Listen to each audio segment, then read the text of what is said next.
Good morning. Like, comment.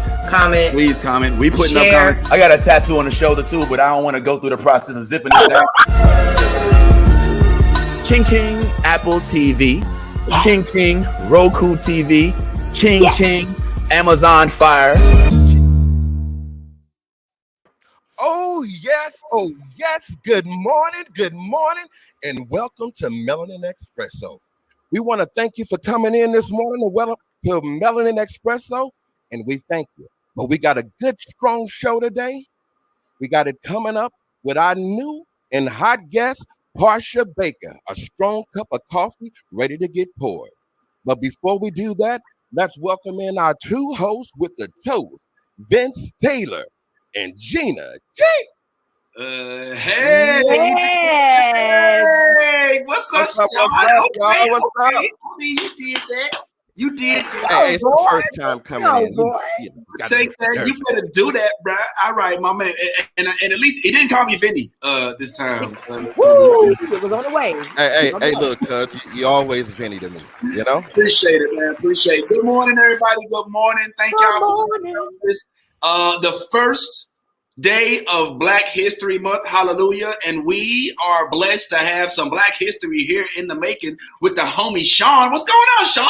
What's up, everybody? What's up? Y'all been hearing my voice a little bit on the wake up to the Melanin Espresso. We appreciate that. I appreciate my cousin and Gina G. You know, Gina G. You know, that's what I'm talking about, Sean. You know, they said if I didn't do this right today, I'm gonna get fired on my first day. I was gonna fire you on your first day. That's how black people do. That's how black people do. You know, it ain't too late on our first day. Right, Gina?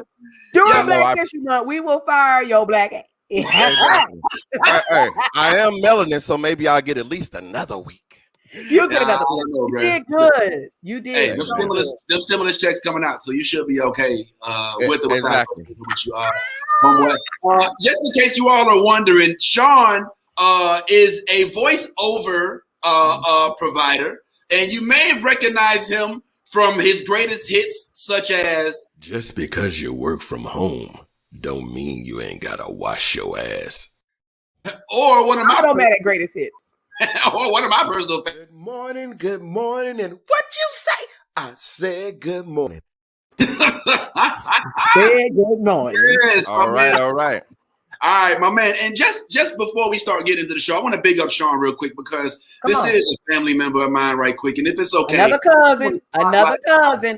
Yeah, you know how we do. All right, look. It's cousin. Yes. We gotta eat, y'all. We all gotta eat. Can we? I got cousins too. Okay, I got cousins that do hair, that cook. And we. What can we do? What can we do with my cousins? I'm sitting here tapping into my whole family circuit, and yet we got your family over there still doing hair and nails. But only one we got is your mom, and that's because she know Tupac. You know what I'm saying?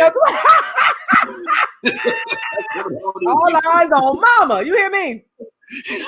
Hey, well, Sean, for those of y'all that don't know, my big homie Sean, my big cuz Sean, out the little ATL now, has his own platform called Speak Up with Sean Marcus. So make sure y'all check him out on Speak Up with Sean Marcus, where he talks about all kind of freaky, nasty stuff that we don't talk about. Hey, be careful. Yeah, we don't. I just talk on Black love, stand together. You know. Yeah. Mm-hmm. We're early morning show. We are early morning show. But at night we break it down like now that. Yeah, and Sean, as you can tell, he is quite the gentleman and has always been, at least from where I stand. Now, Sean, I know you did voiceover work, but why you never tell me you was in an R&B group? You know what I'm saying? Wait a minute! Hey. I got a little makeup around my eye right there, looking like a raccoon. What's up with that? Yo, we call this the not so new edition. That looks like under arrested development. Just hey, watch yourself now. Watch yourself. For Christian rap group. Look at my boy. Hey, that's before abs was prominent. You know, they was coming. Yo, this was real though. This is a real group. Like, this is like the Three Heartbeats. I don't know. Hey, look at that. The group is called Dejour. Y'all better recognize, hey, that's the days of Boys to Men and Silk and all those days down here in Atlanta. Watch out. Oh, yeah. Ain't nobody come to see you, Otis. That's anybody come. You wish you can move it That's what I like me. You wish you can shake it like me. Yeah, he probably was the Eddie Kane out the group too, bro. I don't know, man. Hey, no, I'm the dude that said, "Hey, it's lonely at the top." Flash. Oh, he flashed. He Yeah, flashed. it's lonely at the top. That's why I'm by myself now, right? Yeah, I love it. I've heard of silk, Gina, but have you? But polyester? Maybe that's what. Stop it. I look older then than I do now. I was 18. Hey. Hold on, let me shout out my boy Jose and Shannon right there. Jose and Shannon, I love y'all. What's up, What's Shannon? up, Jose? Y'all look like a Jose and Shannon. Looking like you see that's the light-skinned brothers. See, I was the darker can you help me brother. understand? Like, what is your hair? Is it that's menudo. It's a little menudo-ish. Hey, I had enough. Look, this is what happened. I had enough S curls back in the day to last me, so it's all good. You still got that. Say right now, you still got that silk. You still got that. You know, you get the food with water. I like to keep it like that. You know, the ladies. Still fresh, 100%, man. I mean, you talk about a thug and a gentleman. Let's do it. Come on. Hey, that's a nice looking brother right there. We gonna need these.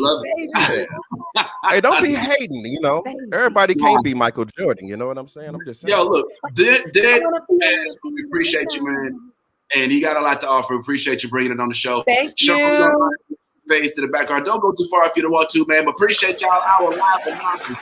Hey, Vinny, one more thing. Go ahead, one more thing. We got to throw out a shout out to my company, Voices of Sean Voss. That's for your that's for your voiceover and commercial production. So it's Voss. You know, give me a shout out. 404-952-4112. 404-952-4612. I'm sorry, is the number. You know, we don't remember numbers no more. If you don't get Sean's old butt out of here with phone numbers. Hey, we also do taxes. I am older. Hey, look, be careful now. Respect the grade. You know, Sean, you didn't even tell nobody to go grab that pen. You didn't even say go grab your pen and paper. Hey, baby, look, we don't have to. This is recorded. That was from young grasshoppers. Hey, put some of my fresh pictures up there from Speak Up. Now we don't want to bring up Vinny pictures. Yes, we don't want me to talk about Vinny. Talk about Vinny. Let's do it. No. But you know what we will do? We'll do that later. So anyway, right on good morning. the rest of the show. Nah, just playing. Big up to Big Cuz, man, for coming on through, man. And before he starts bringing up old stuff that we don't got no business worried about. Well, you took him out. You took him out. I did. Nah, but good looking out, Sean. It is first Monday of the month. It is February 1st. It is Martin Luther King Day. It is Black History Day. I don't know. I'm sorry. I don't know why Black History. It's Martin Luther King Day. It is. It's Martin Luther King Day. Something like that. It's like a Martin Luther King-ish type of events, things like going on. But it is, in all honesty, I keep wanting to say Martin Luther King, but it's Black History Month. The shortest month of the year, obviously, the one that we get. And that's how it happens, man. But either way, we still gonna celebrate it. And what we decided to do, Gina, first of all, I want to ask you how you doing. But we also decided to do some Black History facts for the month of February. But how are you doing, Gina? What's going on with you in your life? Well, you know I'm doing good. I'm doing good, Vince. Thank you for asking. You know what I'm saying? Because you almost didn't ask. you and your cousin on here just having a good old family reunion, Vinny. I gotta be Vinny. Okay, all right, Gigi. All right, come on. But I'm good though. I appreciate you asking. How you doing this morning? I'm cool. I'm blessed, highly favored, and 31 flavored. We're probably gonna do as best I can this morning. I'm glad that the broadcast is thus far giving us a good broadcast. I do want to say that it is a weird thing. You know, it's a few weeks since folks stormed the Capitol, and I think that temperatures are still kind of tempering a little bit, but at the same time, there's still a lot of crazy stuff going on. But before we get into the crazy stuff, I would like to, if it's okay with you, Gigi, give my really quick shout out to my Black History hero for the day. And this one kind of ties in to some of the stuff that's going on right now. And I want to big up a young lady who kind of started off this trend of being president and being a young lady at the same time. I am talking about none other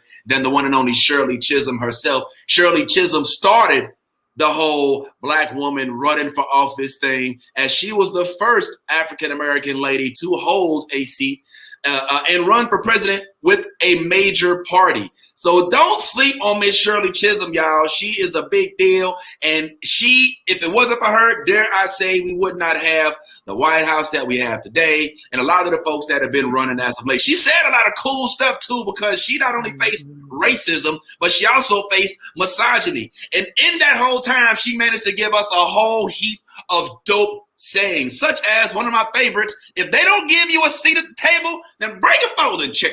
Hallelujah, Shirley Chisholm. You better say it right. She also said, you don't make progress by standing on the sidelines, whimpering and complaining.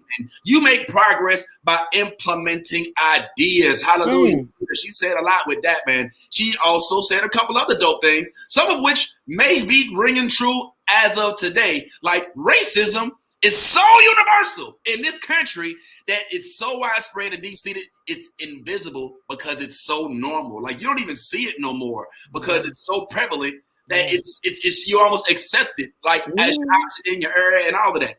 Another thing she faced, like I said, misogyny. She said, listen, I've always met more discrimination being a woman than being Black, because men are men. True or false, Gina? True. Ding, ding, ding. What a button. Ding, ding, ding, ding, ding, ding. True. Yeah, so you have the same thing happen to you as you go about in your career and everything like that. Do you think that it's hard? I don't want to say harder, but like being a woman almost presents more obstacles than being Black. It does. I mean, because rather you Black, white, green, if you're a woman, some man is gonna try to be nasty.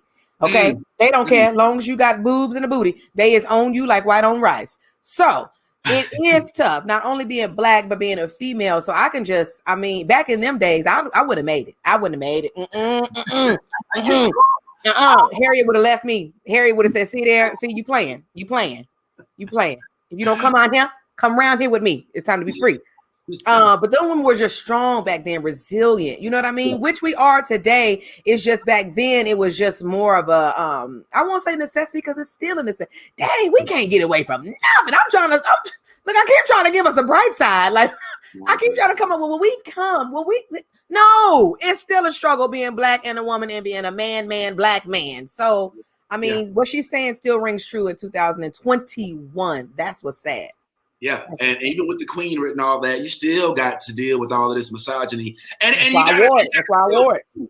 I hate the fact that that's the case. But at least we had folks like Shirley Chisholm, as we wrap up her little bit, who did also say, yo, look, at present, our country needs women's idealism. See, forget all that man stuff. We need more women idealism and determination, and perhaps more in politics than anywhere else. I said for a long time, Gina, if women, specifically Black women, ran the world, we would have so much less problems. Like, feeding, money. We wouldn't even be hungry. It wouldn't be. I mean, there'd be a lot of men locked up because I know cheating would be like a capital punishment. Black men don't cheat. Yeah, we don't cheat unless it's on spades. Something like that. I don't know. You know what I'm saying? So we got to make sure we keep that in mind. I truly believe that, though. Like, I'm not even playing. Like, I truly believe that if Black women were the president, vice president, speaker of the House, embodied all members of Congress on the House and the Senate side, I truly believe. No, you don't think so? No, we don't need that many. We don't need that many. What happens? I am a woman. Oh, is that I'm gonna tell you right now? Don't you put me in here with six others. Don't you put me in here with six others. Don't you put that heifer next to me. Because you know she tried to talk to my man last week. Don't you move her out my way. So although it sounds good, Vince, no, we need some sprinkles. We need some sprinkles in there. Okay, we do. We do need a few women's in there. But all the women. You don't think? Let me tell y'all something. You don't You think know our mic check was bad yesterday. Imagine the world on PMS Day. Okay, imagine. Wow. Imagine meetings and documents need to be signed when she got an attitude. Absolutely. So no Vince. I would need some women in there. Just not all women. Throw a brother. We need some testosterone in there so that we can, cuss him out. And then, like we need 1 or 2 men in there so that we can just let it release. But all women, I grew up with 3 sisters. No. The men can work in the cafeteria and just kind of be the security and all of that. And meanwhile, let the women have everything, but just get 1 week off a month. You know what I'm saying? You seen Atlanta Housewives. Stop playing with me, Vince. You think you seen drinks flying and folks walking over the table and wine being tossed. Come on. Education don't make you smart. Come on, man. All right. Well, all right. So just a few. Just a few. Yeah. Like keep us in there. We need to be thick, but not like all. Not well, all. as long as you do at least tackle that task, you know what I'm saying? Like Shirley says, you don't make progress by standing on the sidelines whimpering. Right. You got to make progress by implementing ideas. And which is why I wanted to kind of couple not only history from the past, but history that we're making currently in the midst, because sometimes you don't even realize when history is being made in the moment. So without Shirley Chisholm, our lovely, dainty young lady who did run for president so long ago, then we will not have this young lady that I want to introduce to y'all that I think is actually the future of politics. Let me just go ahead and give y'all a rendition. I'm so excited. I'm not changing my AAVE. I'm not changing if I want to put on my big dolphin earring. That's what I'm going to wear. I'm going to be exactly who I am. And that needs to be accepted in the Democratic Party and across the board. Accept people the way that they are, because if you don't, times have changed and you will see yourself in a position that you didn't think you'd ever see yourself in. Ask some of the people that are going to Congress again this year. My name is Cori Bush, Congresswoman-elect of Missouri's 1st District.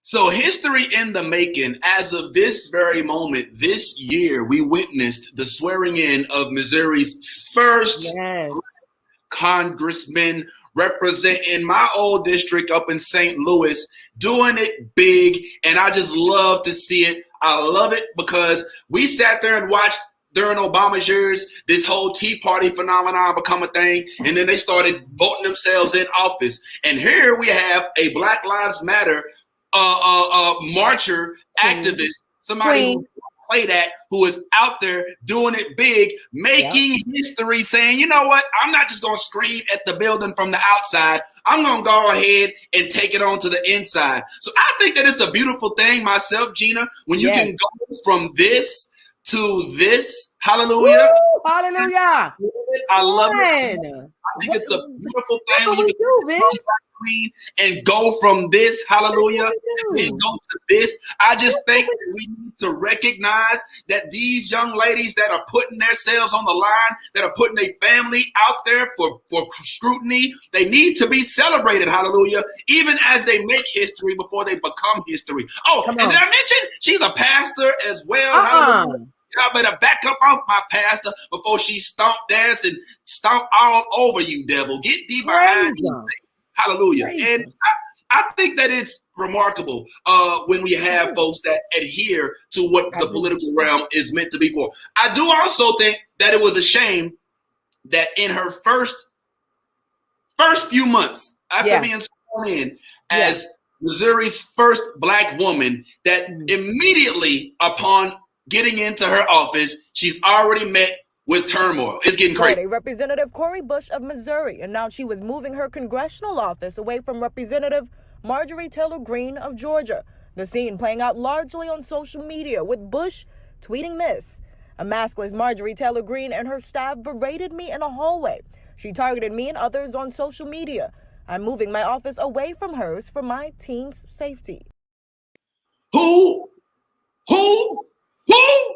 is this that dares test the queen? Are you outside your mind? Do you realize what you was up against? Hey, let me tell you something, Miss Marjorie Taylor Greene. Who you think you are? It ain't going down like that, boo-boo. We are not going to have you sitting there trying to go up against the one and only Miss Cori Bush. And just in case you're wondering, if you've been under a rock and don't know who this chick is, this right here is the definition. If you look up Karening in the dictionary, you're probably going to pull up this chick, Miss Marjorie Taylor Greene. No, she don't got the fist up. No, she don't got the fist up. Got the whole fist up, doing the whole white power out there in front of her. Out there with the white power.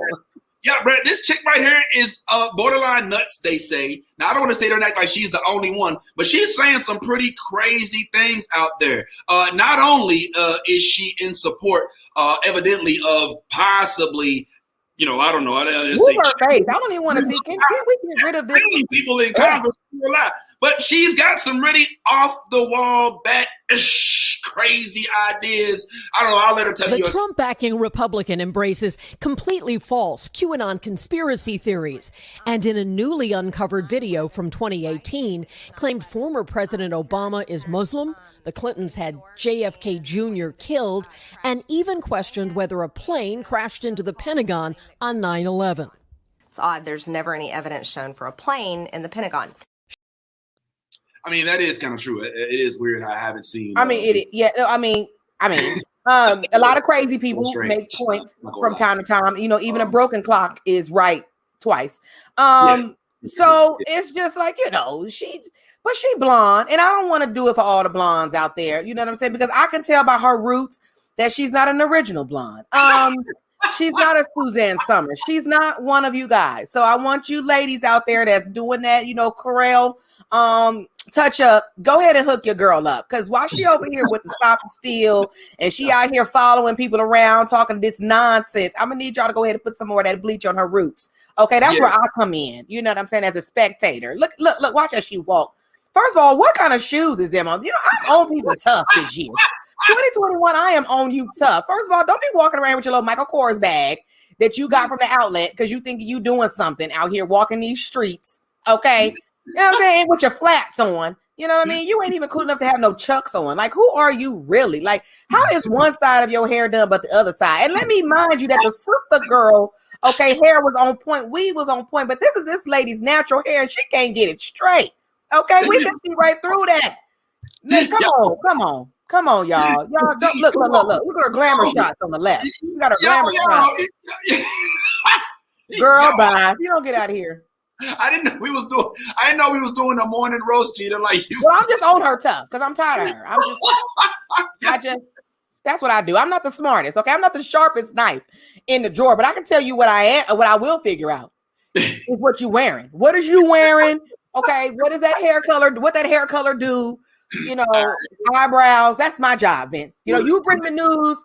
I focus on them shoes because you saw them shoes when she was walking down the street. What was that? I did. Well, I do want to know, since it is fashion appeal that we're looking at here. Does this AR-15 match this jacket, or how do when you put together the outfit? Do you take the AR and say, you know what, this matches the boots? It matches her blazer. Where she went wrong is that blouse. If she was a real thug, she would have had on some camo. If she was a real thug, she would have had on the Duck Dynasty hat. If she was a real thug. But apparently she's just, like a little Wayne here. She shot herself and then, she's considered a thug. But ma'am, you can't even hold that gun for real. That's what I'm saying. Karen's is out here. Ladies, we got to get buff. Y'all keep playing out here being cute, doing 2 little squats a day. No, we got to get out here and get buff. Look at that white lady. Look at that gun. I ain't even seen one of them before. I ain't even touched one of them before. I had a 9 with the serial number scraped off. That's what I'm used to, man. I ain't never had nothing. Look at this. This is high tech. What is this gun? It got like a flashlight on it. It looked like it got an extra. I'm used to extendos with the potato in front of it for the silencer. I'm not used to no real gun like this, Vince. This white people crazy. Only time I see these type of guns is when I have a video game controller like attached to the side. And I don't know if she robbed someone of Kodak Black Friends or whatever, but it doesn't stop there. This is how she advertises herself. So we got one here with the outfit. Oh, let's not forget Hubs. Let's go ahead and throw Hubs on there. No, she did not go with Garth Brooks. Oh my God, no. He looked like a white refrigerator fairy.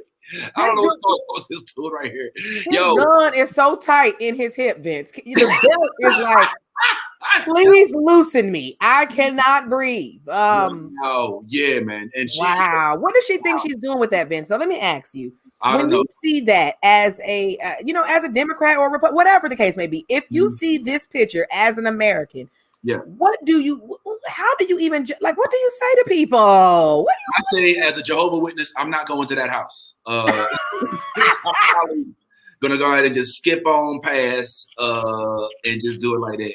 Because that looks a little freaky, especially when she's got, this dude who looks like he models for Fruit of the Loom. Listen to me.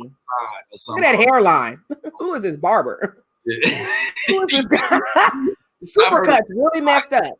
Yeah. But this is where she went wrong, bro. This is where she went too far. And she put her face and her son in the same picture as some of our colleagues. And this is why we couldn't stand for this. And it's funny because it's honestly right now, right where it should be, in the house as a clash of cultures, as this chick tried to buck up on the young one. And I don't think it went as well as she probably thought it was. Criminals. You know what?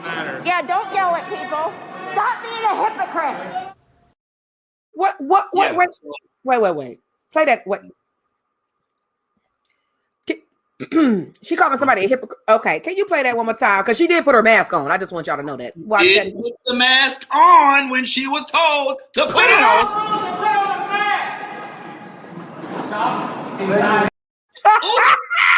Slick too. Oops. That part's oops. Follow the rules. They put it on. Corey was not playing, yo, and that's what I love. Yo, this right here, what we're watching is a clash of culture. We are literally seeing the QAnon movement versus the Black Lives Matter movement play out by their representatives, and I think that that's a fascinating clash of cultures to have to sit here and deal with. I don't know about you, Gina, but I'm putting my bet. I put my bet on Black Lives Matter. What you say, Gina? Well, we've seen this before, and I've definitely put my money on the sister because we can unclip that U-part wig and go to work. We ain't worried about no big old gun, ma'am. Okay, have you seen Friday? Have you seen Pops? Pops said this is all you need. Huh? You win some, you lose some. Amen. But you live. Hallelujah. That's real too. That's real, man. I don't like the way it's going down though. I hope that everybody's safe at the end of the day. Corey did give us her side of the story. Side reached out to Bush for a statement. She says the incident happened January 13th when Green came up behind her, ranting loudly, not wearing a mask. She says out of concern for her staff, she repeatedly called out to Green to put on a mask. She says Green and her staff responded by, quote, berating me, with one staffer yelling, "Stop inciting violence with Black Lives Matter." Yeah, because that's what's happening. When I tell you to put on a mask, you're inciting violence. So our homie Corey Bush out of St. Louis, unfortunately, did the mature thing and said, you know what, I'm just gonna go ahead and move my office down the street because I don't really want to have to deal with all of this crazy stuff. No, that's what she did. Yeah, that was her way of saying, "Look, I'm gonna let go and let God." That was her way. That exactly was it. You right, Vince. That's her way of saying, if y'all don't get me from over here, yeah. Ooh, it's gonna be a problem. I'm gonna show you how let we me do go it ahead back and in move the now. loop. Yes. And she told us why last video. What I cannot do is continue to look over my shoulder, wondering if a white supremacist in Congress by the name of Marjorie Taylor Greene or anyone else, because there are others, that they are doing something or conspiring against us. Yeah. Girl, you better. When I tell you, this is all I see. I'm sorry. All I see. I know she's talking, but all I see is her hair is luxuriously laid with the lights shining on her. I'm sorry. I don't know what y'all seen in her, but I saw a sister looking good, basically saying, let me go ahead and move down, because if I got to look over my shoulder for this white lady, it's going to be a problem. That's what she's saying. That's exactly what. Yeah. Because I think she will throw hands. Like, I really think that Corey would throw hands. I think that she was intentionally letting her know, listen, I see you, I can hear you, you can hear me, and I want you to know we out here too. Try Jesus. Don't try me. Exactly. You know what I'm saying? So she can sit there with all that BS all you want to. So I'm sorry, Miss Marjorie Taylor Greene, that we have to step into your comfort zone and that you now feel like you're being victimized, which is how they get their money, by the way, because they sit here and they spout off a bunch of trash and then they cry to their supporters and say, I'm being attacked. She done raised like $1.6 million over the weekend as a result. And we know that she has a bunch of crazy thoughts. This chick right here believes some of the craziest stuff. We know she believed that Barack Obama is a Muslim and that the Pentagon was not attacked by terrorists on 9/11, which, I mean, there is no footage, but that is kind of weird, but that's the whole thing. Space lasers started the 2020 California wildfires. I mean, I don't think so. She also thinks that Sandy Hook and Park Hill shootings were false flags. Certain members of Congress eat and prey on children, and also believes that Trump won the 2020 election. Crazy stuff, y'all. I don't know what it is. So we eating kids? Yo, listen, the best is salty. I'm gonna tell y'all something right now. A little bit of parsley. Black people don't even want their kids. We don't even want their asses. So I'm not eating them. Okay, we get stamps, we got food, we don't need to eat our damn children. What? Yeah, we don't need to eat children. But I mean, she believes a bunch of crazy. I mean, she also has been on what record. She believes is Sandy Hook. Oh, I'm sorry. Go ahead. Shakur is still alive and well. And okay, I feel it. I feel it. That R. Kelly was flamed, and that Aladdin 2: Return of Jafar was actually better. Get off my phone. If you don't get off of my she's right on them last four though, Vince. Just believe anything she wants to, man. You just can't get it. Tupac is in Cuba. Tupac is.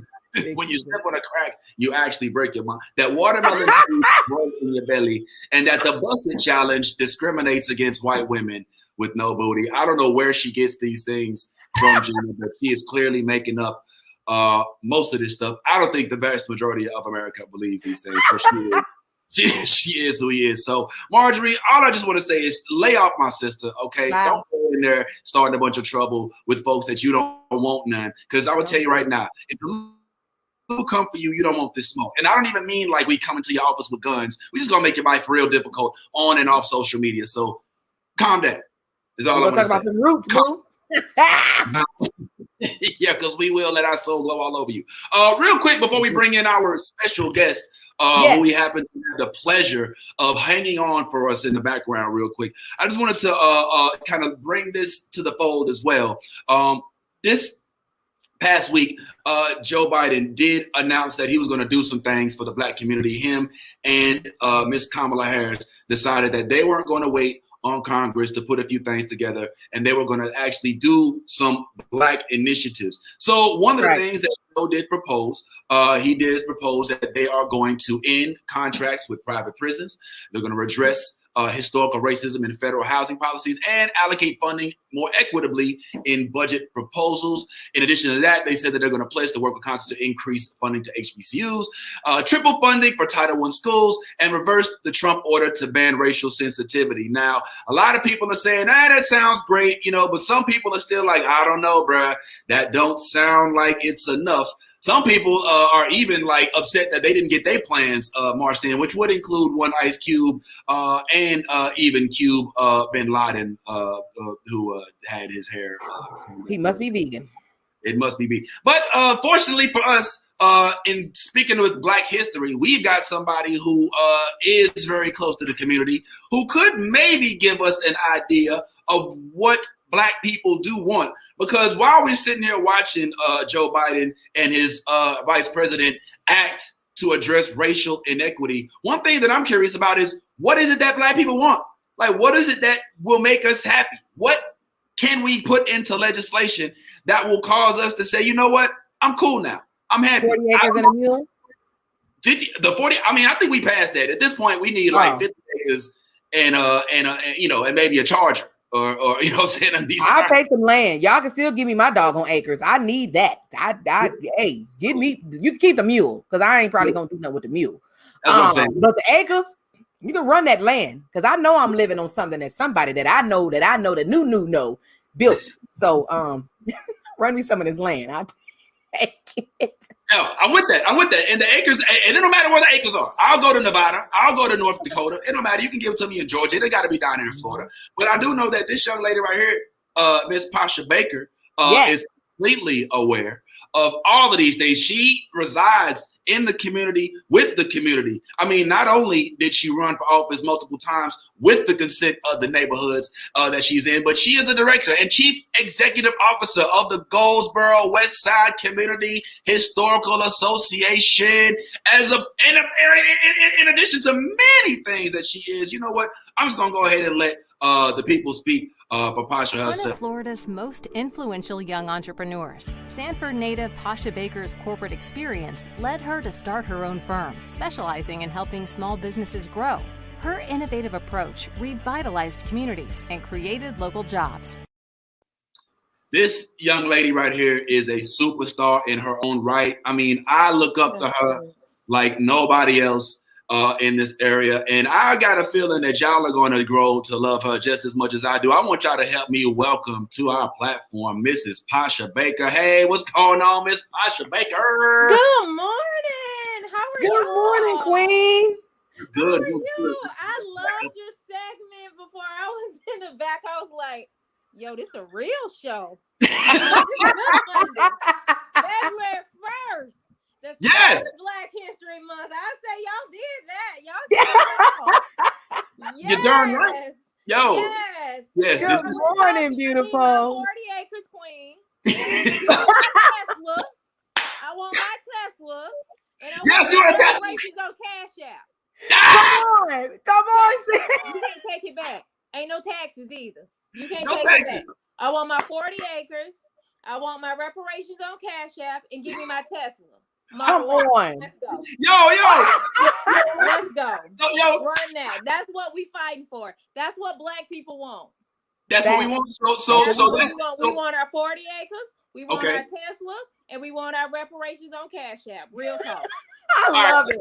Cash App got them fees though. You know what I'm saying? Like I don't want them little fees, you know what I'm saying, coming out with Cash App. Don't get it in emergency. Don't get it immediately then. Just wait them 2 days. Wait 3 days. Wait 3 business days. All right. Well, I mean, Zelle is cool too. Can those of us Bank American folks, can we no? All right. No.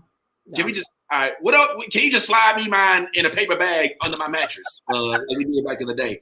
Real talk. Let me shut up. Miss Pasha, I do want to tackle that because I think that there's more to unpack with that. But I also just wanted to real quick before we start, just big you up for being a leader in the community. Thank y'all. I appreciate the love. Thank you.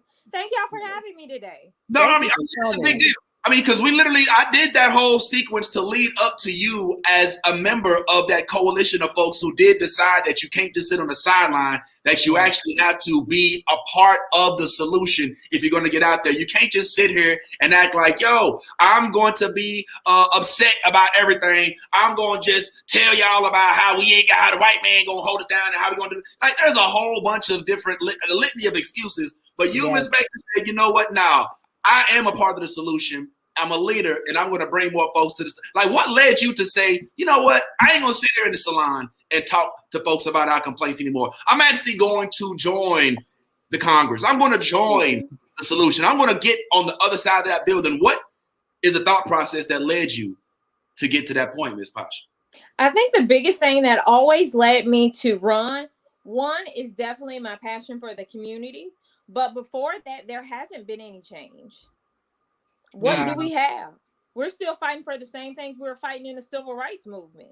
Tell me, you still marching the same way you did 6 years ago when you came down, 7 years ago when you came down for the start of the Black Lives Matter movement when Trayvon Martin was murdered. We're still fighting. Tell me, we're still fighting for voting rights. Since 1965, it's 2021. We're still fighting. Still fighting. What has changed? Nothing. I think camera phones is just showing it. Still get you the same place. What has changed? That technology, that bank. So you can make a mobile deposit now and scan that check instead of getting it in person. Wow. Are we getting those checks? What has changed? Well, so that's what we're still fighting for. I remember Gina was speaking earlier, you know, it's harder for a female. We're still fighting for those rights today. It was hard to get people into the places that they are in today, such as Kamala Harris. There are still many barriers that we still haven't broken. Yeah, and it's funny you mentioned Kamala, because I think that if it wasn't for Shirley Chisholm and for folks such as yourself, we wouldn't have a Kamala in Congress right now. So, I mean, Congress, in the White House right now. So a couple things, and Gina, I'm going to ask one, and then you go ahead and you can ask after this. But this isn't, we actually have later, there's a few folks that we let know in our little group that you're going to be on the show, and they have a couple questions for you. Some of them kind of silly. But before that, I want to ask you the question myself, because me personally, I am fascinated with the notion of reparations. All right, now this is on for a whole hour, but I really want to get your ideas of how we would, if we were to issue reparations, how we gonna get it? Qualify folks for reparations. Because you, Pasha, as somebody in the Goldsboro Museum and affiliated with all these museums, you know that there isn't just a black race. When it comes to the United States, we have people that were African Americans. We got people that are descendants of slaves. We've got Jamaicans, Haitians, that people, everybody that's black may not get a check. You understand? And also, what if, I don't know, you're a white-looking person, all right, but your roots say that you were, at some point in time, a member of a black household that deserves reparations. Do we also issue those? Come on, Vince. Everybody ain't gonna get no check. You can't get no check because you got 2 drops of black. And Mariah Carey ain't getting no check because she didn't want to be black 20 years ago. Now she want to be black. Come on, sis. Please help us. God, I'm tired of folks trying to be black. Now they want everybody want to be black. Lord, I don't know. That's the question, though, G. That's the question. Pasha, how do we handle that? How do we handle it, Pasha? Yeah, definitely. You know, we all come from the motherland. There was over 11 million taken from our homeland, where we were kings and queens and doctors and lawyers, where we built great and were architects and were great masterful people of communications and, you know, military and what have you. Back in the western part of Africa is where we were taken from. Estimated 11 plus million. That's a lot of people. Yeah, that's a lot of people. Yeah. And no matter what you may look like, we can trace your bloodlines. We do have that authority now with different type of genealogy tools, and as well as knowing our roots. Most blacks actually do know their history. Thank you. And they know where they come from. Nobody wants to talk to their cousin. Mm-hmm. We know our family. Mm-hmm. And we know our bloodlines. Mm-hmm. So we have to definitely make sure, you know, I've never been someone that said, you know, I don't care, you know, how we get it, as long as we get it. If Sarah want to claim that she down the line, but as long as this entire village get it, I don't care. I'll sacrifice it. Sarah can get a couple of coins. You know, I've never been one to be greedy or what have you and block somebody else's hustle. That's fine. She's going to have to prove that. But we also will prove that we get what we deserve. That's fine. Pay us. You know, you know, at the end of the day, it's about we built this country for free. Yes, and we still are. And we've never been paid a debt that has been served and a debt that was taken. When people talk about, oftentimes when I talk about Black history and, you know, I go into schools, they say, you know, the first thing they mention is enslavement. I'm like, that's not where our history started. Exactly. That's right. That's not our history. That's not where our history started. Our history started with us being taken from our families. Our history started with us starting out civilizations, being the oldest person living in the world, starting communications in different chains and methodologies, starting businesses, being homeowners, our families, our villages, our tribal languages. I'm doing a piece with the Chicago Library later this week where we talk about our hair. And many of the customs that we did have in Africa that we invented in tools, of course, we did not have over here. So all of that was taken from us. The things that we eat, how our bodies are now, there was so much done and still is being done. And so we can't disqualify that. And we would have to get everybody to be compensated for what has happened. That's only fair. I agree. What about that? What about Harriet Tubman on the $20 bill? What is your take on them trying to rush that? We're gonna make it rain Harriets. Oh, definitely. We're gonna thunderstorm it. Yes. I love it. And as well, she needs her due. That's right. So to have a Black woman, I don't believe there are any white women on any bills or any woman. No. And so, as I tell a story in Goldsboro at one of the museums that we have, in Goldsboro is a township that was incorporated in 1891. Edenville is your first a few years earlier, and they were both founded by brothers. So here you have two Black men not only living off the land, but incorporating the land. That means you had your own city. That means you had your own mayor, your own township, how you collected taxes, how you ran the city, all your businesses, all your, all your schooling, everything that you would need, the same as you had today. And here it is just a few years after enslavement. Remember, enslavement ended in 1865. Here you have two brothers, two Black men starting the first and second all-Black cities, incorporating the land in Florida, here in Central Florida, Edenville and Goldsboro. So now when you have those townships, you created a place for Black people to thrive, not just survive, but thrive. So when we have that in 1898, there was a Black woman named Rosa Boykin. She became the first general postmistress of Goldsboro and the first Black woman in all of the land to have that title before white women, before a white woman could even get the chance to vote. There was a Black woman making history. And so this only serves that history does repeat itself, and sometimes for the good. And just like Kamala is the highest serving woman before a white woman. That's right. Wow. And that's a big deal. A lot of people don't know. Everybody don't know about Joe Clark and William Clark. You know what I'm saying? And how they came down. Edenville and that William. Joe started Edenville. William came down to do Goldsboro, and then my man Forrest. Blood Brothers. I mean, down the street, like oldest Black towns in Florida, and then shortly after enslavement. You weren't able to read and write, but here you have two Black men starting cities that allowed Black people to thrive. That's where you have the lights. That's where Zora wrote all her books when she was young. When we're talking about Black history, and we just celebrated her birthday just a minute ago. Yeah, and that Zora Neale Hurston Festival coming too, boy. Yeah, we ready. I'm ready to buy all the bracelets.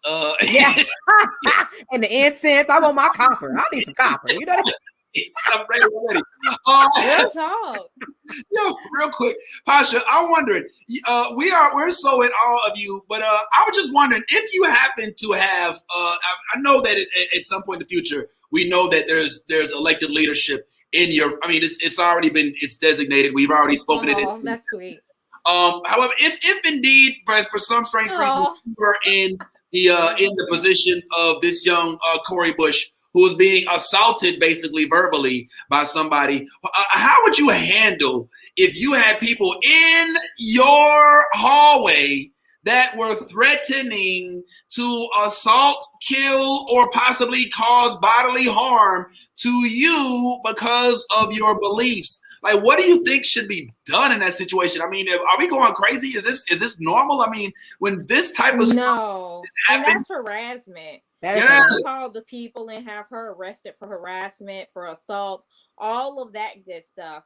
And she should be arrested for that. You can't walkingly harass someone and call them names and threaten them, as well as we have all that stuff on camera and tape. I don't understand why she hasn't been dealt with to the fullest extent of the law, especially on federal government property. That is uncalled for. And I don't understand why the rules apply to one but not the other. And that's one of the things that we keep saying. Could we do that to somebody? No. All right then. No, we wouldn't even thought about going to the Capitol. Somebody in that crowd would have been like, now you know your mama will come up in here and snatch you from this, get out this line to go in this building. You know you ain't supposed to be in there. Yeah, basically. Grab her right by the ear. You know what I'm saying? Gina, I don't know if you have any questions, but I want to ask Pasha something. Okay, I do. If you let me talk to the lady, please. I mean, can the queen, you see I got my queen sweater on for her this morning. Can I talk to the queen? I love it. All right, let me shut up. First day of Black History too. Thank you, Pasha. Thank you. Now I just want to ask. No, I do want to ask, as a Black female, to just be in the position that you're in, what came about in your life that made you want to use your voice for Black folks? I'll just say it plainly and simple. Where did that come from? Well, we always got to fight. We never stop the fighting. And where that came from, I walk outside my house. I still live in an all Black community. I've never lived in any other community. I still live in an all Black community. I work in an all Black community. And so I want to make sure that when I look outside and from my education and from my experience and all of that, from my corporate America experience, I walk outside my door and I don't have sidewalks. You know, when it rains in other Black communities, including mine, the streets still flood because there's no drainage. When I go to the different schools, I notice there's schools that lack because of where they are. This school doesn't have the same resources as another school in a different community with different colors. Wow.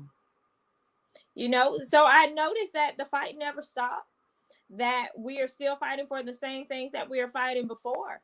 And we have to continue that.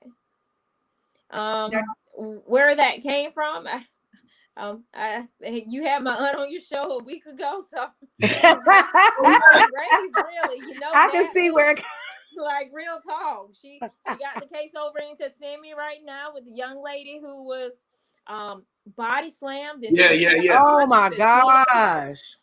So yeah, I kind of was raised this way. Yeah. I appreciate it. And we got to be fearless about it, you know, resilient. You know, we do have it better than our ancestors did. Yes. We do have it better than our ancestors did, but we want to make a way because they made a way for us. We got to make it better for the next generation as well. Amen. Hallelujah. Hallelujah.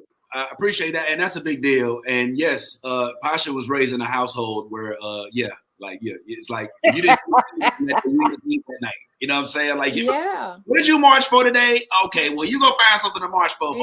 And then go to bed. The first Black guidance counselor that integrated one of the schools here at Lake Mary Elementary. Wow. So she was the first Black. So you can imagine sitting at lunch alone. You can imagine, you know, the things that were said behind her back, but she was still the first Black, you know. Wow. Somebody got to break through. I'm so thankful. I'm so thankful for y'all. Thank you for you and your auntie. Okay. I just want to say thank you because I got a bad back. I can't be out there marching, girl. I was like, look, my back is bad, Pasha. I was like, I want to. Real talk.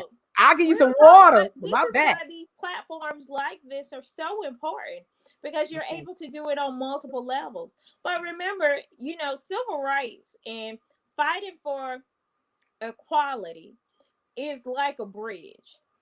We need Gina and Vince to be on their platform every Monday morning discussing reparations, discussing fairness, discussing equality, discussing social and economic justice. We also need Vince and Gina or Vince to be on his megaphone leading and organizing marches. Yes. And then we need the Cori Bushes, we need the Kamala Harrises to also put all of that into legislation, to put it into policy. Yes. Because that's how that bridge is built. One side, you got to keep fighting, you got to keep agitating. Y'all are agitators. You know, that's what Reverend Sharpton, that's what Dr. King was. That's why he had more mugshots than anybody. Right. He was an agitator. Yeah. You know, he was never a policymaker. He got the policy done. There were people in the House, in the White House. There were the Shirley Chisholms that were there to institute that policy. Wow. But you got to agitate first. Yeah. That's how they know. I be trying This is what we want. This is what we demand. Mm-hmm. We demand this is not the first time we heard I can't breathe. Woo. This is not the first time we saw a young man murdered for the color of his skin. This is not the first time we saw a young woman slammed to the ground. Right. And we still don't know why. 14 years old. We need those agitators. That's why there are marches and protests this weekend. Yeah, and we'll probably be at those too. I ain't gonna lie. I do think that it's important that folks know, because I think that people, when Obama got elected, got real complacent, Pasha. I think there was this whole, we did it, we made it. Oh my God, it's over. Racism is over. And not realizing, like, okay, now we got somebody there. We need to pummel our platform because we kind of expected him to hold our water. You know what I'm saying? Right. Like, he got in there. But now we're realizing with this administration, it's like, okay, now that we got y'all in there, let me go ahead and throw y'all this law real quick. Let me go ahead and make sure y'all include police brutality. Let me make sure y'all include that we need our reparations. Let me make sure y'all increase that earned income credit. Let me make sure y'all include. We got to make sure we stay on this. There, that's right.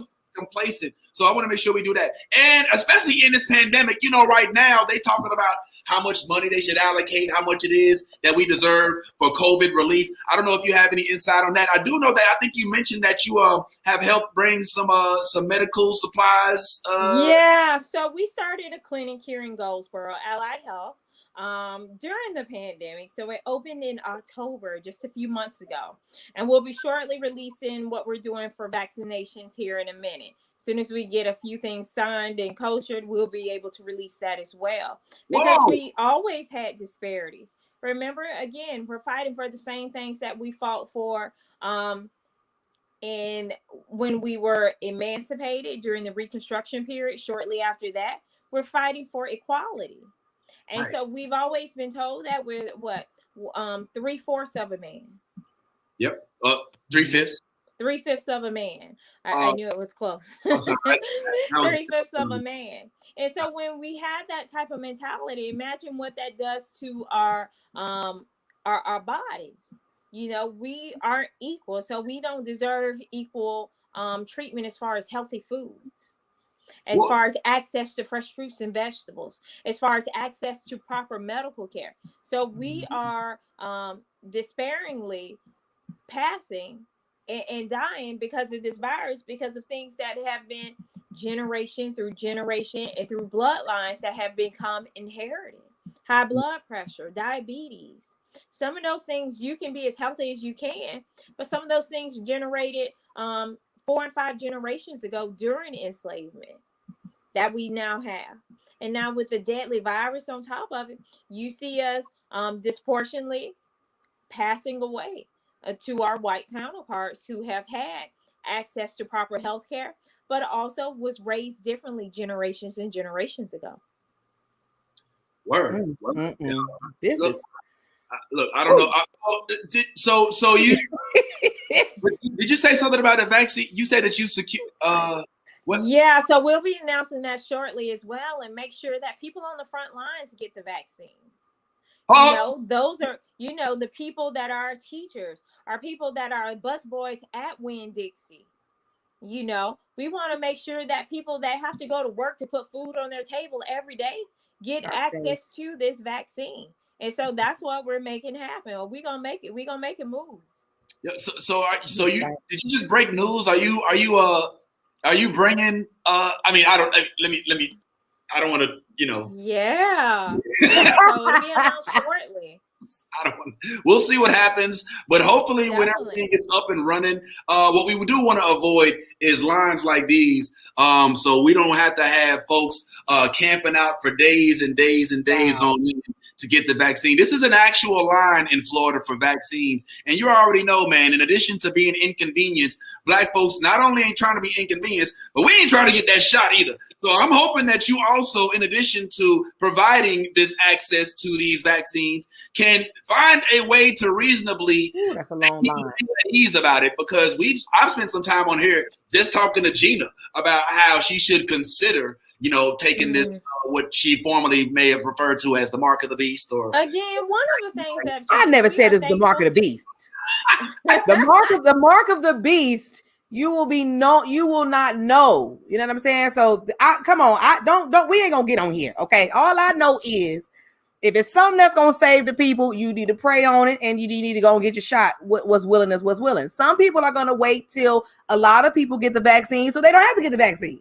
You know what I'm saying? But the vaccine is just something that I think that media has confused and has thrown up so much misinformation. And you can't confuse Black folks. Once we get confused, we like, forget it. Just forget it. I don't even want it no more. So now with people like you, Tasha, educating people, like Dr. Jessica was educating people on the goodness of the vaccine, we gonna listen. Y'all know we hard-headed. It's gonna take us, it's gonna take us that, and Black people aren't the same Black people that we had during the Tuskegee experiment with STDs, or during when we used our bodies as they used our bodies as tests and ran all type of tests and gave us all type of medicine to as kind of the guinea pigs. We aren't the same as that was decades ago, not that long ago, but decades ago. We know now that this research has been proven. It was developed by a Black woman, Dr. Kizzy. Yes. And we do know that this vaccine was also tested. Now it's about 20-30 million people worldwide. So after that many people, you're no longer in a test subject phase. We weren't the test subjects. We're a lot smarter now. We got lawyers too. We can sue you too. Come so on. There will be no funny business. We just trying to live our lives and be healthy and see our next birthday. That's right. And see our family members tomorrow. We're not trying to be on a ventilator in the hospital through a virus that is already attacking underlying conditions from generations ago that have been passed down. Black people aren't just like we, all these civil rights cases. We got attorneys. That's how you see it on the news. And so we are not the same as that we were back then in the Henrietta Leaks experiments and the Tuskegee experiments. Those things don't happen now. Right. Well, Gina said she still says she's not going to take it. I got you. I'm just putting her on blast because she like to put me on blast all the time. So I just want to go ahead and put her out there. Look, and see what happened. See, you got it like it. See, you tried to come back on me, Gina, but now we're going to go ahead and take you up out of the spotlight anyway. Well, I'll tell you what, while Gina's go ahead and getting that ready, because these things do happen every now and then. Pasha, I did want to ask you a couple things, and I'll go ahead and let you go. But first of all, thank you so much for putting putting your time aside this morning and joining us. You're welcome. Now, I had some questions from the crowd. Now, these, they can get kind of silly. These don't look too bad this morning, but they did submit a few things. One of them was, okay, we'll go ahead and we'll start here. How does it feel? Somebody, Teresa Mack in Winter Spring sent in, how does it feel to have a fellow soror in the White House? Are you an AKA? I didn't know. You an AKA? Ooh. Oh, okay. Oh, okay, I'm sorry. I didn't know it. I'm saying I didn't know. I ain't see you right. All right. You see the ivy?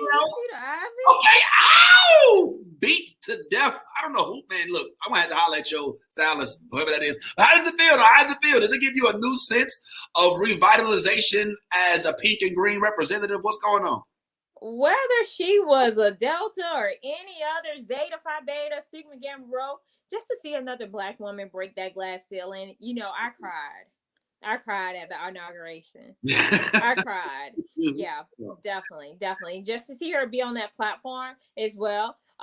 Being that she is a sorority sister and that she carries the same values of sisterhood and service, and you know, quality to all mankind, service to all mankind. You know, it's a beautiful thing. It's a feeling that you can't, you know, describe almost.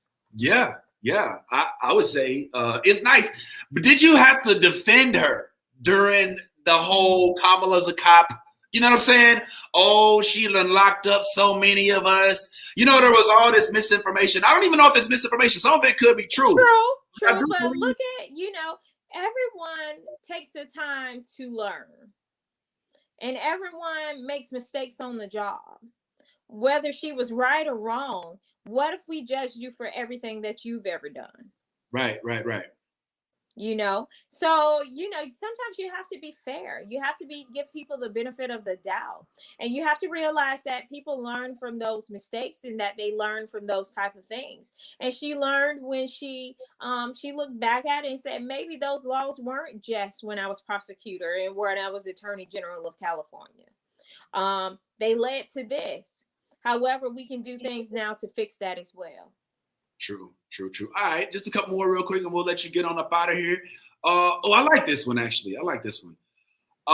Sedarian Green. I think I know what that is. Says, I voted for you twice and I'll vote for you again. Will you run for office again in the future? Great question, Sedarian. Well, you know, we never say never. Hey. I'm still pretty. I think I'm pretty young. Oh yes. I mean, it's okay to say you young. However, thank you, Queen. However, you know, that was a lot in 2-3 years.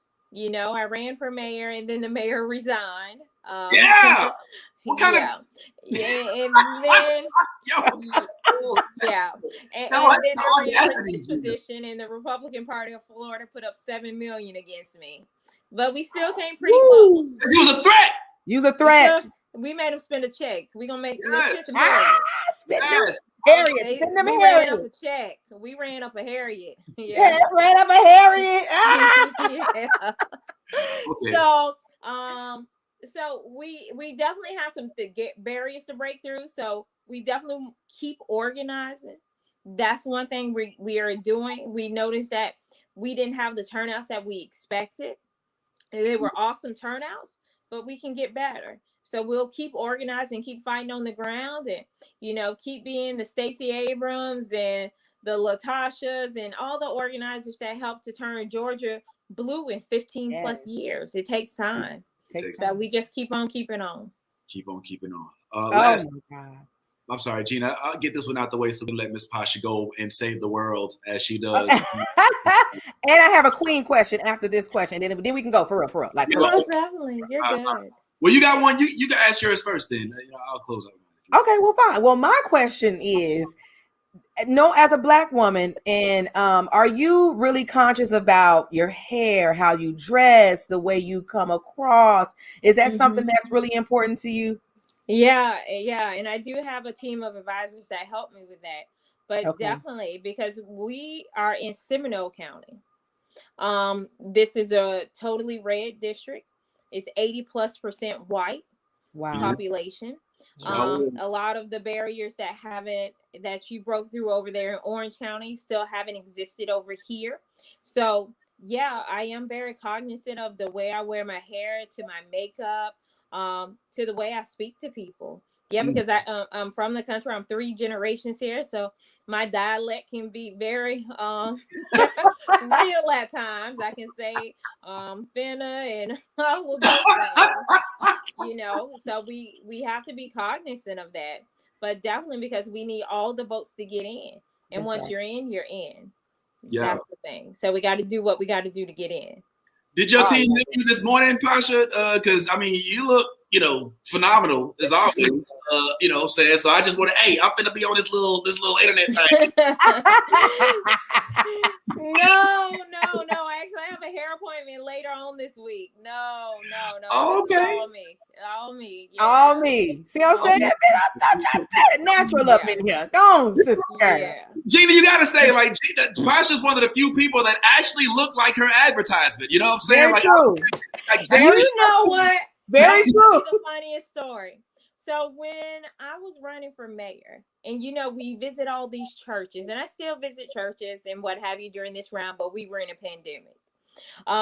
During when I first ran for mayor, do you know who told me? He was like, yo, you really look like your pictures.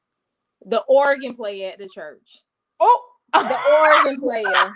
I was like, now, Mr. Washington, now you know.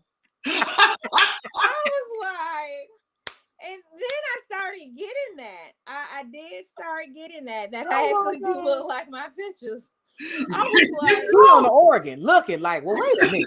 It's the played in the church. On this first Sunday, we got communion, bruh. We got communion. Give my cracker, keep moving. I mean, where's my grape juice? I want the wine Jesus made up in here.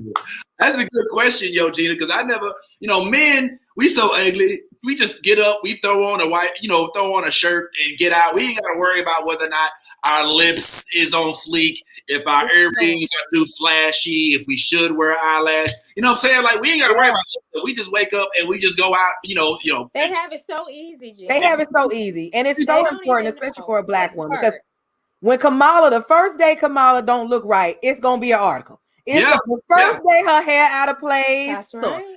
The nail polish was chipped, or that lipstick wasn't right for her.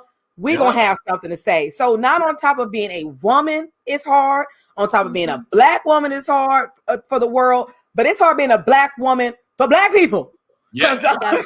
We are very critical of each other. That's very critical. So I commend you. I really commend you for being such a strong woman, resilient, beautiful. You just real stern. You seem like you real stern with it as well. It's like you ain't playing. Like you ain't like loud. You know what I'm saying? Shout out, stand up for your rights. But you just like, don't play with me. We do it with a smile. Yeah, we do it with a smile. Don't sleep. Yeah. Don't let this nice presentation of Pasha fool you. That's what I like. Pasha will lean into you. Okay, and that's what we got to do to get to where we got to go. Come on, that's how change happens. Pasha, I'll let you go after this. I didn't send this in. I don't know who did. This is a fascinating question. I don't know if you want to answer it or not, but they would like to know which of the following Democrats does the wobble dance better. Pasha Baker, Tracy Kagan, or I guess that's Patricia Sigmund. I mean, I don't know which of these. Yo, so real talk. So Vince was a campaign manager for the tax collector. Why you gotta so we were at the Civic Center after the church service. You know how we have the souls to the polls, and Congresswoman Stephanie Murphy was having the church service. So I turned to Vince. I think we weren't really vibing to the music. We had people coming through, getting their food. It was a drive-through. All of us were there on the line, waving to people, passing things to people. I turned to Vince. I said, Vince, go to the DJ and get this party started out right. Oh, that's all you had to say. You told Vince. That's what I'm saying. You told Vince. That's all you had to say. Yeah. Right there with the wobble, the electric slide. I think I heard a hey, and it wasn't the one in the Bible. Yes. Yo, we kicked it off. And he had his own stereo. He was like, Gina, that sound about right. That sound about right. Yo, just look. Just take a couple minutes and look at the motions that are going on in this quick. There's a lot of. The only one who's graceful is Pasha. If you notice, everybody else look like they got something in their drawers. Pokey. It's a whole situation here, but clearly the answer to the question is A, Pasha Well, thank you. But they rock it out. They rock Nah, it just out. kidding. We Well, all listen, rocked it out. Yeah. we love Tracy. We love Deb. We love everybody that did that thing last year. So these are all jokes, guys. It's all in good love. So don't come back. Don't send the Sam Dems at me. We got hate mail. No, already. and congratulations to Mara all for being chairwoman of the Sim Dems now, and Yeah. Tracy vice chairman, definitely. Right, that is your vice chair of your Sim Dems office up there in the corner, everybody. So she's doing a big deal. Yep, Pasha, thank you so much, Gina. Unless you had anything else, we're gonna go ahead and let Pasha go. I'm sure there's somewhere there's an orphan in a gutter who's waiting to be rescued. Brenda's got a baby. Brenda's got a baby. Yeah, keep your head up. Keep your head up. Right, there you go. Yeah, definitely. Well, thank you so much for having me. I appreciate y'all. I love what you're doing. Like I said, you need everybody involved. You all are the agitators, and you use your platform for good, and it makes a difference. And you put it out there, and you're making a difference, because that's what policymakers, you have to tell them what you want, and you are the closest thing to the community and to the people. So keep doing what you're doing. We are celebrating a dynamic Black History Month this month. First day of Black History. Our theme this year is Black History Matters, and we have events every day this month. And so those will be videotaped live for you. Check out our Facebook pages at the Goldsboro Museum, or on Instagram, any of our YouTube channels, all of that kind of stuff. And we are happy to bring you the history, because Black History matters. Yes. Thank you. Can my cousins perform? Can my cousins do like a couple songs if it's okay? No, just kidding. Don't answer that. Don't answer that. That is not Tony. Maybe for the maybe. You better stop. She's trying. Nah. We go to Calvary. You know Pasha was silly. Miss Pasha, thank you so much. Oh my God. Hopefully, I think you were trying to find a place for him, though, Vince. Nah, we no more organs for Miss Pasha. Let's go ahead and let you go about your day. Hopefully you'll join us again in the future, and we'll like to pick your brain on all things Black history and dealing with the Black woman's plight. Once again, ladies and gentlemen, Miss Pasha Baker, we appreciate you coming on the show. Thank you. A little later. I can't believe that Miss Pasha even grazed us with her presence. I ain't gonna lie, like, she's a big deal, especially for those who know about Sanford and all of the historical turmoil that's been out there in Sanford. Trayvon, all the way dating back to Harry T. Moore, William Clark, Joe Clark, all that, big deal. So don't get confused with Joe Clark. You know what I'm saying? From Lean on Me. I know some people on here that don't really know a lot about history, but Joe Clark from Lean on Me is not the one that founded Eatonville, Florida. Just so y'all know. Don't you? It's two different people. I never even thought about that, but yeah, definitely it wasn't Joe Clark from Lean on Me. We don't want a good principal. We want Mr. Clark. That's all I'm saying. Anyway, that's not who that is. But Joe Clark, William Clark, very interesting people. Gina. Yes, man. My battery died, but I'm back. I love the fact that you could do a little, little multiples. I was like, wait a minute, I'm in the game now, though. I used to just have my phone. Now I'm like, wait a minute, I can put that up. I can turn. Come on, so I'm back on. It's cool. What's going on?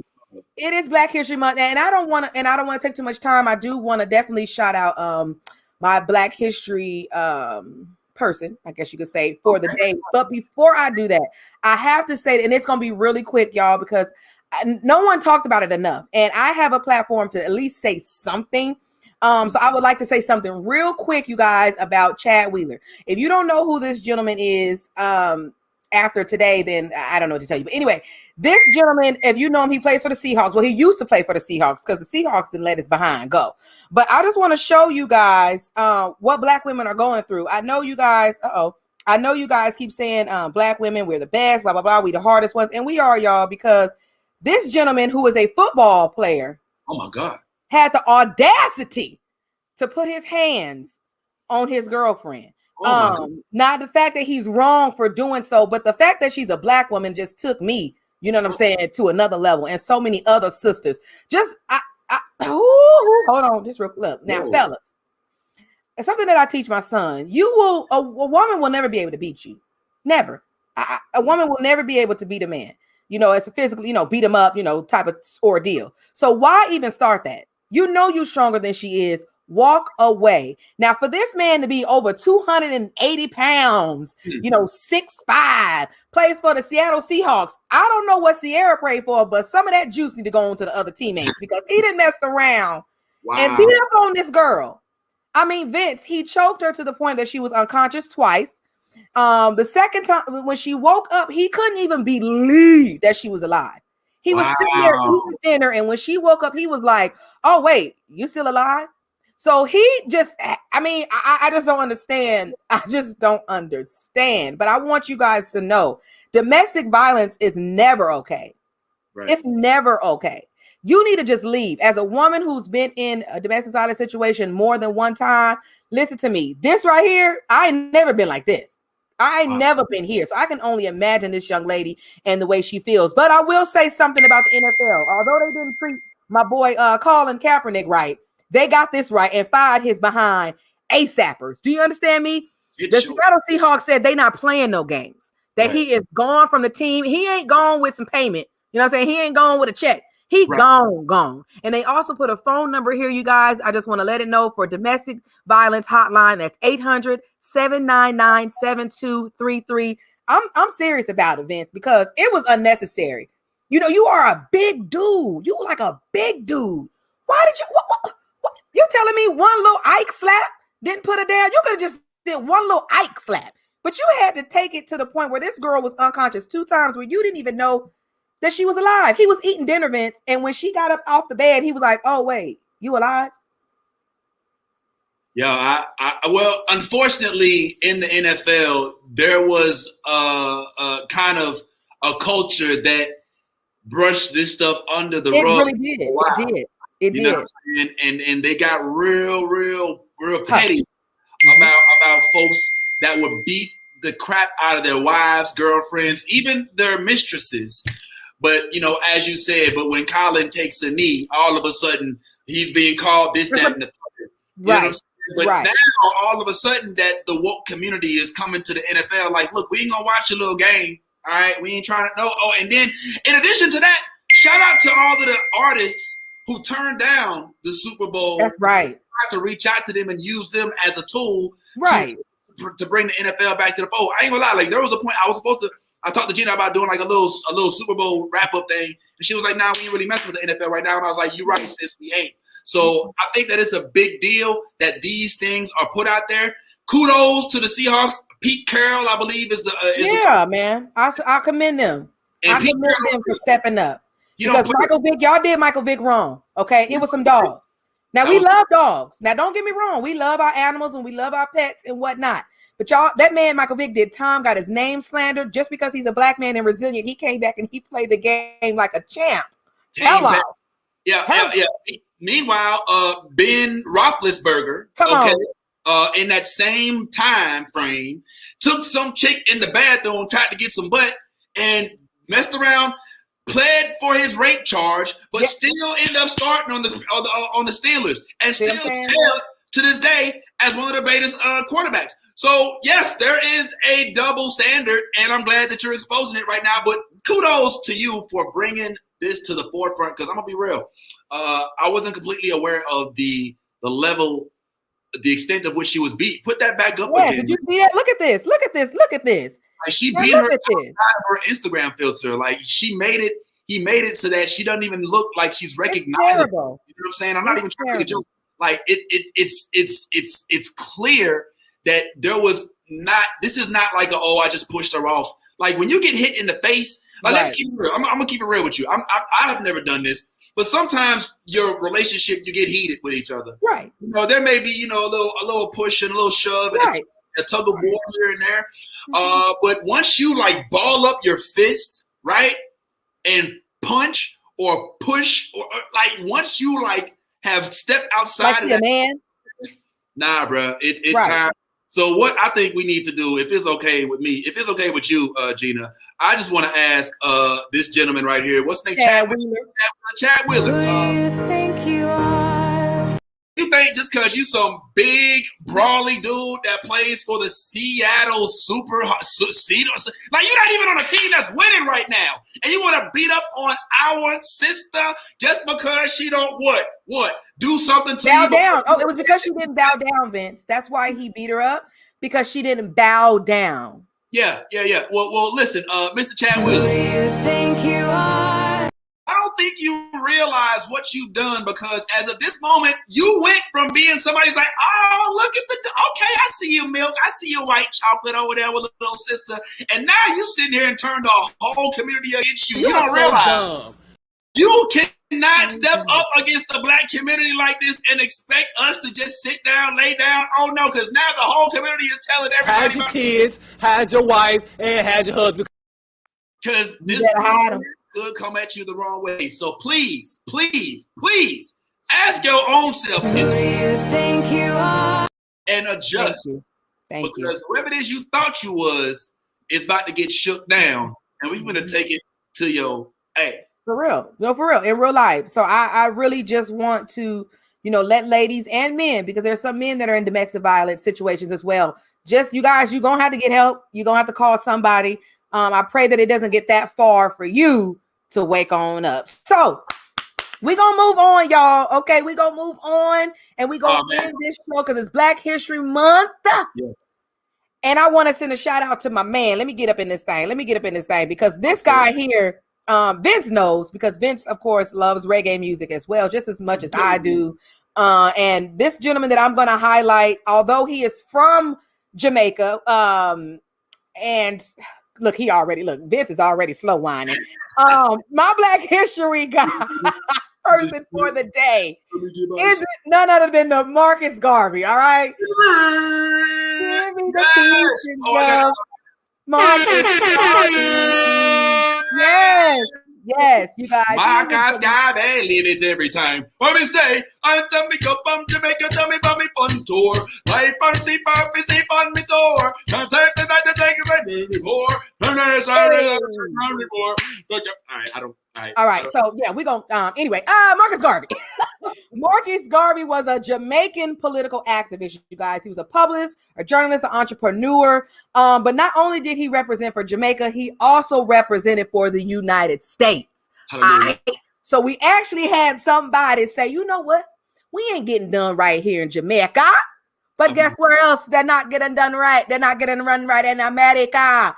So Marcus Garvey has also helped us here in America, the teachings of just having education, knowing the knowledge and reading, because he knows he's come so far, you guys. You're going to have to do your research on Marcus Garvey. But I do want to give you guys some quotes that he used to say. I want to let you guys know right now that if you have no confidence in self, you are twice defeated in this race of life.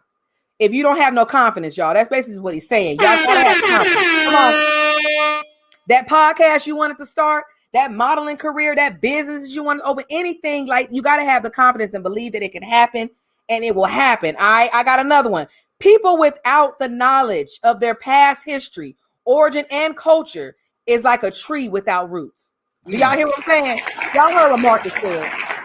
Marcus said that the people without knowledge of their past history, origin, or culture is like a tree without roots. So if y'all are not following behind who you are today, especially in 2021, where the racism and the heat is just it's just like, it's bananas right now. If you don't know thyself and where you've come from, you are so lost.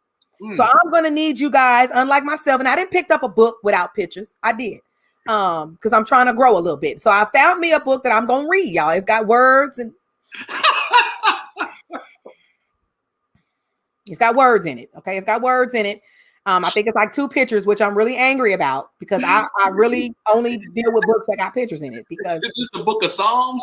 Well, I'm just saying, I'm light skinned, and you know, we did have some advantages being light skinned. Okay. I was light skinned and cute. I didn't have to pay attention in class. Okay. I could copy off of him, her, and him. You understand me?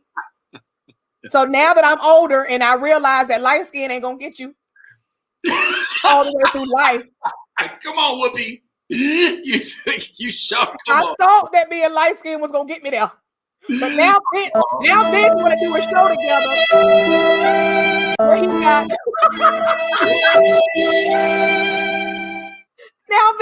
now Vince wants to put a show together where he gonna put actual questions on the screen that he want me to read out loud, knowing that I am not an outline reader. I'm not an outline reader. I'm the reader that needs her finger, that needs to go under each word. Yo, okay. I didn't know you were serious. Yo, all right, I won't do that. Listen to me. No, Vince. I need you to know. Keep me, because light skin ain't gonna get me through the rest of my life. I realize that. So no, keep me reading, Vince. Keep me reading. I appreciate it. Okay. So I just want you guys to do your research if you can, beautiful people, on Marcus Garvey. Although he is from Jamaica and Africa, he definitely helped us here in the United States, and Black folks realize who they are in power. And that is your Black History moment with your girl, Gina. Thank you, Gina. That's a big deal, man. I think that's important to speak about Marcus Garvey. Before we go, I want to clear the record, though. You can't hear nothing with that applause. Okay, it's over. Can you hear me now? I can hear you now. Wait. There you go. All right. Somebody in the back was real happy about what you said. Now check it. Marcus Garvey, before we go, one of my mentors, not personally, but one of the people that I look up in history, actually got a tat that I'm planning on getting with Marcus Garvey on the arm, in addition to a couple of the Black history heroes. But just to be clear, make sure you get that hat. That's gonna hurt. That's gonna hurt when you get that. That's gonna hurt. I don't know if I could get that whole hat, but Marcus Garvey, for those who don't know, is the orchestrator of the Back to Africa movement.